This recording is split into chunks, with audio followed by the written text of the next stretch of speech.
Привет, это радио Вашингтон. Меня зовут Ксения Туркова. В ближайшие несколько минут мы с коллегами расскажем вам самые важные новости о войне в Украине и о глобальном контексте. Это подкаст «Украина. Что происходит?» И вот его главные темы.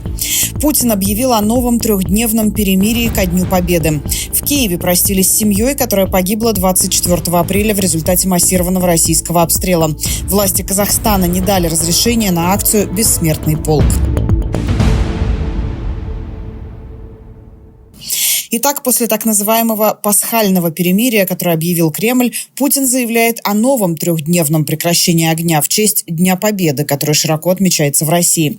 В Кремле объясняют это гуманитарными соображениями, но в Белом доме уже заявили, прекратить атаки надо не 7 мая, а немедленно. С подробностями Алексей Горбачев. Владимир Путин объявил о приостановке боевых действий против Украины на 3 дня с полуночи 8 мая до полуночи 11 мая в связи с празднованием 80-летия Победы во Второй мировой войне.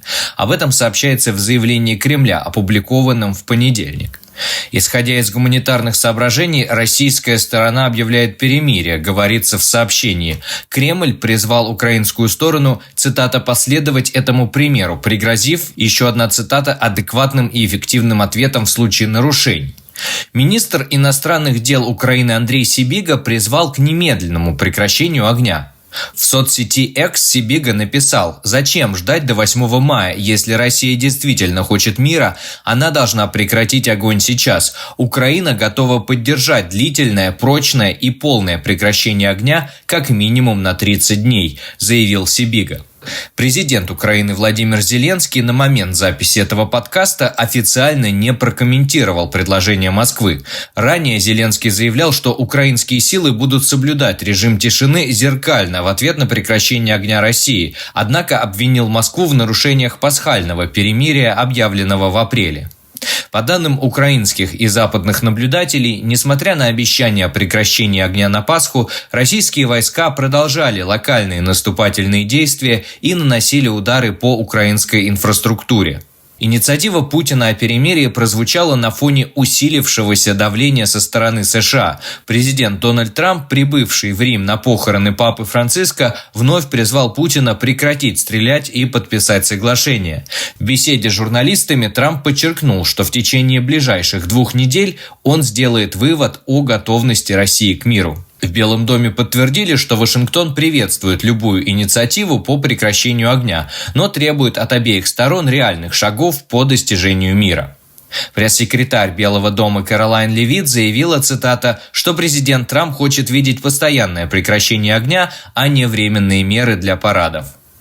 Госсекретарь США Марко Рубио также отметил, что следующая неделя станет критической для мирных усилий. Мы близки к соглашению, но еще недостаточно близко. 9 мая в Москве должен состояться военный парад, на который приглашены лидеры около 20 государств, включая председателя КНР Си Цзиньпина. Западные эксперты не исключают, что объявленное Кремлем перемирие имеет в первую очередь имиджевую цель – продемонстрировать готовность к миру перед важными международными встречами на фоне давления со стороны США. Алексей Горбачев, радио Вашингтон. Стоит напомнить, что с тех пор, как было предложено прекращение огня, Россия применила против Украины 8,5 тысяч авиабомб. Такие данные привел президент Украины Владимир Зеленский. Он отметил, что после переговоров с Саудовской Аравией о прекращении огня российская армия использовала для ударов по украинским городам почти 200 ракет различных типов и 3000 шахедов. Только в ночь на 27 апреля россияне запустили почти 150 ударных дронов, сказал Зеленский. В частности, сегодня российская армия атаковала Сумскую область, в результате чего были повреждены жилые дома, детский сад и автомобили. Также 3 человека погибли в результате российских ударов по поселку Новоэкономичное в Донецкой области. Ну а в Киеве во вторник простились с семьей, которая погибла в результате массированного российского удара по украинской столице в ночь на 24 апреля. С 17-летним Данилой Худи и его родителями Викторией и Олегом. На церемонию в крематорий Байкового кладбища пришли сотни людей, сообщает Суспильна. Семья жила в Святошинском районе Киева на 1-м этаже дома, куда и попала российская ракета. Из всей семьи выжила младшая сестра Данилы Яна. Она сейчас в больнице, в сознании, у нее сломана нога, на второй ноге разорваны связки, сломано ребро. Сейчас она в стабильном состоянии, говорят врачи. Что о происходящем думают обычные украинцы, которые уже 4-й год живут и работают в условиях войны. Жительница Киевской области, волонтерка Алла, она попросила не называть своей фамилии, поскольку работает в критически важной структуре, рассказала нашему подкасту о своих мыслях по поводу заявлений о возможных территориальных уступках, о волонтерской помощи военным и о жизни под ежедневными обстрелами. Жизнь изменилась очень сильно. Мы стали другие. До 22 года, до 24 числа у тебя жизнь была одна.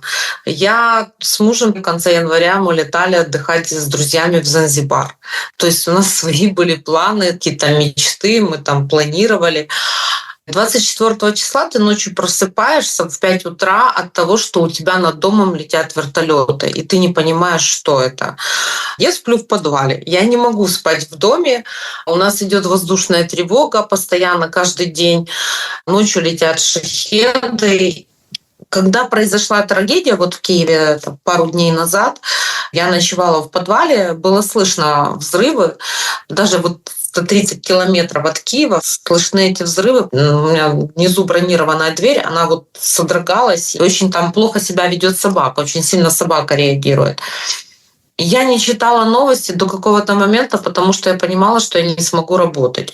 Но ты никуда не можешь деться, потому что ты живешь в этом. В 12 часов дня я прочитала новости, я даже не плакала, понимаете? Ты не можешь дышать. Я часа 2 не могла прийти в себя, потому что попала полностью баллистика в жилой дом. Сколько людей? Пока 12 человек, говорят, но очень же много в больнице. И еще до сих пор раскопки ведут. Я работаю в том здании, где был прилет в центр Киева. И был прилет в 6:30. Иногда я на работу приезжаю в 7:30. Это большой бизнес-центр, это центр Киева. Если бы люди пришли раньше на работу, например, даже в 8, я вам даже не могу передать, какая была бы трагедия. Потому что это большое здание. Мы все ходим в офис, мы работаем, потому что нужно поднимать экономику, нужно дальше жить. Я участвую в разных программах. Даже в той финансовой структуре, где я работаю, мы помогаем военным, мы делаем определенные сборы, закупаем по требованию военных частей определенное оборудование. Самая большая проблема все равно это дроны, потому что это дорогая вещь, и они нужны постоянно. Машины и дроны — это самое основное. Готовы ли мы к этим уступкам территориальным? Вы знаете, я вот перед тем, как с вами пообщаться, набрала ребят, которые под Покровском. Они там уже 2 года без ротации, без ничего. То есть это молодые парни, это парни такие, как моя дочь. Моей дочери 29 лет, вот им тоже по 30 лет. Наверное, их нужно спросить, готовы ли они, потому что многих нет в живых. Мои некоторые друзья, которые пошли воевать, их нет. В Украине самое страшное сейчас — это пойти на кладбище.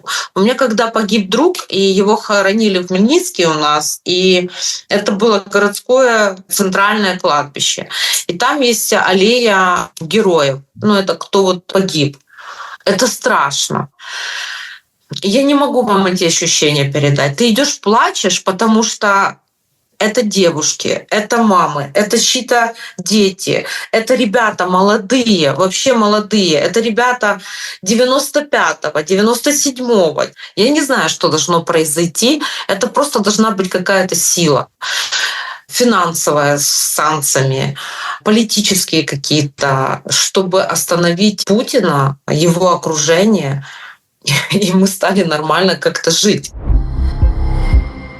Вы слушаете подкаст «Украина. Что происходит?». На фоне продолжающихся обстрелов украинских городов в России заявляют о массированной атаке дронов на Брянск, где расположен завод микроэлектроники. В Минобороны заявляют, что якобы сбили над областью 102 украинских дрона. При этом в самом Брянске 1 человек погиб, и 1 получил ранение.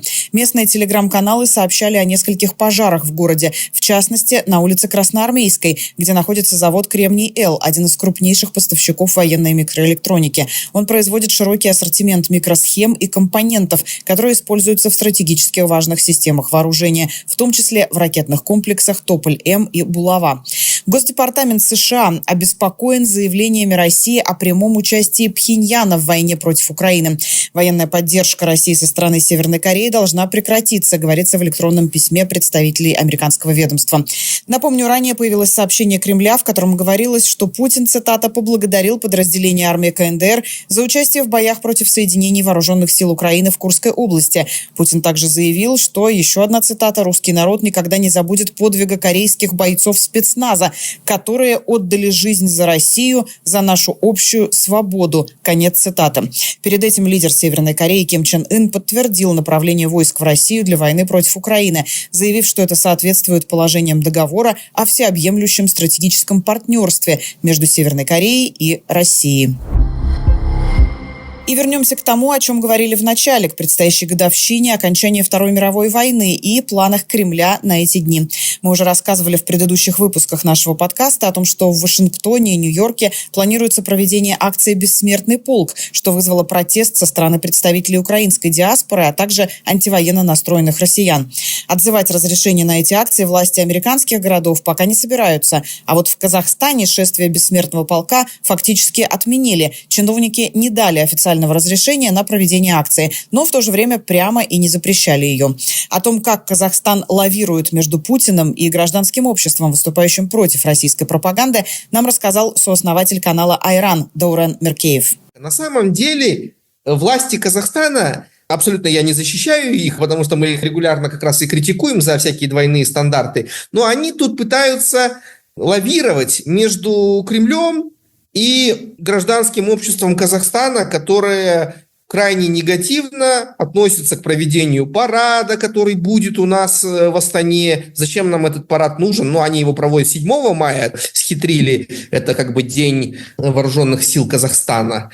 Ну, то есть все, что связано с победобесием, крайне отрицательно к этому относится определенная часть гражданского общества. Поэтому они, власти, попытались вот эту историю немножко так слить, замылить и не давать разрешения на проведение вот этой акции «Бессмертный полк». Но определенная часть населения, которая сейчас на фоне Трампа, Путина и всего-всего почувствовала какую-то поддержку или еще сильнее утвердилась в своей поддержке Путина, они начали требовать от президента Токаева проведения. Естественно, местные власти говорят, мы вам не запрещаем, но мы вам разрешения не дали. А раз мы вам разрешения не дали, то если вы пойдете с этими портретами фронтовиков, то значит вы будете нарушать закон. Тут ситуация двоякая.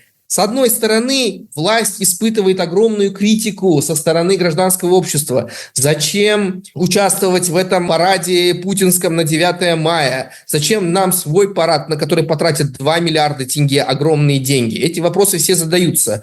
С другой стороны, что-то такое явное, что может вызвать раздражение и столкновение разных категорий граждан, они пытаются, грубо говоря, замылить и скрыть, не давая таким образом разрешения. Но при этом ситуация двоякая. Вот тут рядом с нашим офисом парк 28 гвардейцев-панфиловцев. Начнем с того, что вообще подвиг 28 гвардейцев-панфиловцев вообще вызывает массу вопросов, а у нас целый парк называется именем этого. Второе, туда привезли старую советскую технику военную. Маленькие дети взяли автоматы Калашникова, и вот в преддверии 9 мая возле Вечного огня, как в советские времена, караул Вечного огня, его проводят маленькие дети. Это даже не подростки, это дети маленькие. То есть, что тут можно сказать? И без этого общество очень сильно разделено. Поляризация, она произошла. И тут власти как будто бы пытаются избежать хотя бы того, что на 9 мая толпа людей будет идти с георгиевскими ленточками, которые вызывают тоже массу раздражения у многих людей, вполне резонную. И хотят хотя бы избежать хотя бы вот этого. Вот из-за этого весь сыр-бор, на самом деле из-за того, что мечемся между демократией и Путиным. Основатель канала Айран Даурен Меркеев о настроениях в Казахстане и об акции «Бессмертный полк». На этом все. Если вы следите за событиями в Украине и за тем, кто и как пытается остановить войну, подписывайтесь на наш канал и слушайте нас на платформе Эхо. До встречи.